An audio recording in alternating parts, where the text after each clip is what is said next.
let's take a look at our top selections.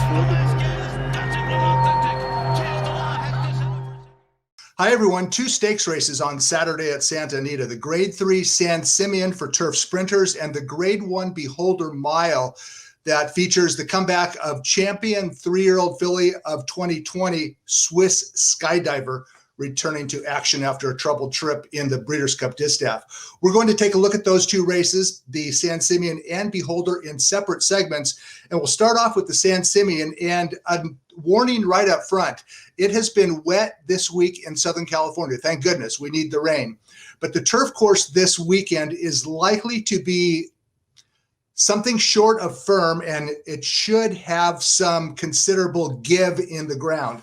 That certainly will not negatively influence the horse that I like to win the San Simeon, but it's something to keep in mind as we go through the Friday card and the early Saturday races. Take a look at that turf course and see what condition it is and whether or not any temporary short-term profile may or may not emerge. Okay, the San Simeon is race number 7 on Saturday, and let's take a look at the field. It's a good, solid, deep field of 8 sprinting 6 furlongs over the turf course, including a mare, Jolie Olympica, the San Simeon winner from 1 year ago, Sistron, and arguably the sharpest horse in the field is number 2, Gregorian Chant. So it's a good, solid field of 8. Not all of them have to win this race first start back. And what I mean is, for at least Sistron, it's kind of a prep race. But he is the defending champion, or the defending winner of this stakes race. So we might as well start off the discussion by talking about Sistron. He's now 7 years old. He only started twice last year as a 6-year-old, but his comeback race last spring was in this very race. Let's go ahead and take a look at Sistron a year ago. Coming into the San Simeon off an 8-month break, he got a perfect trip, saving every inch of ground, angled out at the top of the lane. That's bound for nowhere, 1-2 favorite up on the front end, but Sistron continues to grind away and gets up close home to win by a head.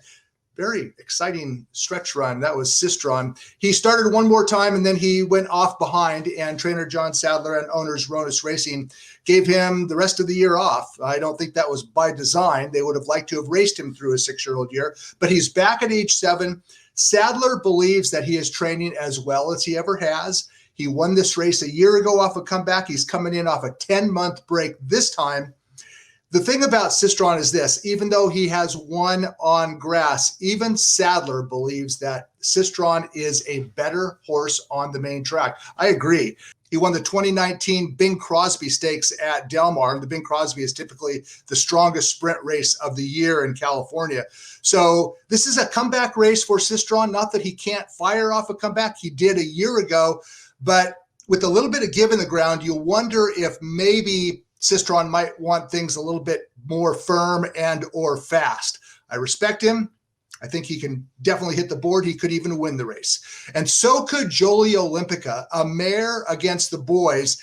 And Jolie Olympica, she has been a very trouble-plagued filly. By trouble, I mean that she's gotten sick. She's missed a start here, a start there. She had a foot issue that precluded a start in the Matriarch last year. And in her recent comeback, Jolie Olympica, she was facing fillies and mares in the Lacienega on January 9th.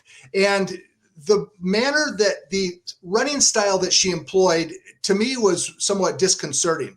Let's roll the tape of the Lacienega. So we're going to pick it up on the turn, and you're going to see Jolie Olympica. She's in last place right now. The only horse behind her is a riderless horse. Now, keep in mind, Jolie Olympica runs well. She rallies from 5th. She finishes 2nd. But Jolie Olympica is a mare whose one of her assets is her tactical speed. In her 4 previous starts in the U.S., and by the way, that's Jolie Olympica rolling through to grab 2nd late. The filly who beat her, Charmaine's Mia, would come back and win the Buena Vista. And the 4th place finisher, Superstition, also came back to win her next start. But Jolie Olympica failed to produce her customary speed in her comeback. And I might be overreading into this, but whenever a veteran horse of either gender begins to lose his or her speed, to me, it's not necessarily a good thing. And the first 4 times that we saw Jolie Olympica in this country, she was always forwardly placed. She was no farther off the pace than third. And I know the pace was very quick in the Lacienegas, but Jolie Olympica had no early interest. And the truth of the matter is, for a filly who's a Group 1 winner and a 2-time graded stakes winner in North America, the fact that she had no speed and kind of, I don't know, her stretch run to me was something short of dazzling. So Jolie Olympica has some questions to answer, and she's facing boys. That's not a big deal. This race has been won by fillies or mares. And Jolie Olympica is a contender, but she, like Sistron coming in off a layoff, Jolie Olympica, I'm not sure she's the same filly that she was a year ago. I'm also not sure that Gregorian Chant is the same horse that he was a year ago. But in this case, it's a good thing, because Gregorian Chant, when he arrived in the U.S. from Europe, expectations were high. He was going to win every 3-year-old grass stake and become the next super turf miler in California. Well, it didn't pan out.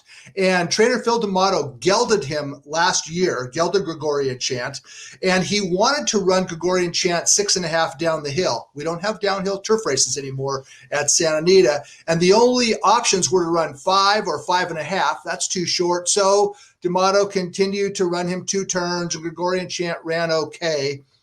But last time out, Gregorian Chant delivered the type of performance that his connections always believed he had in him. Let's take a look at the Clocker's Corner. It's a restricted stakes race, and watch Gregorian Chant on the far outside. He was last to the head of the lane. He switches leads right here, and watch this guy absolutely take off with a brilliant turn of late foot, and he won this race going away by more than 2 lengths. Now, that was the best effort of his career in the 13th start of his career. So as a skeptical handicapper, you have to say, well, what about his first 12 starts? Yeah, they were okay, but his last start was dazzling, and it was the first time he sprinted as a gelding. I believe, and I think that D'Amato does too, that Gregorian Chant is a better horse now than he ever has been. He wants to be a late running sprinter. He's coming back on the same turf course, a course that should have some give in the ground. And talking to D'Amato earlier this week, he's looking forward to running Gregorian Chant on a course that might be a little bit wet. He thinks Gregorian Chant will eat it up. I agree. I think Gregorian Chant is the most probable winner on the card. There are other good horses in this field. Bob and Jackie shortening up from a route to a sprint. Same thing with Sambaye. These are horses with credentials to win. But the sharpest, best horse in this field, in my opinion, is number 2, Gregorian Chant. I expect him to lay back, blast home, and win the San Simeon going away as the most probable winner Saturday at Santa Anita. That's Gregorian Chant in the San Simeon Stakes, race 7 on Saturday.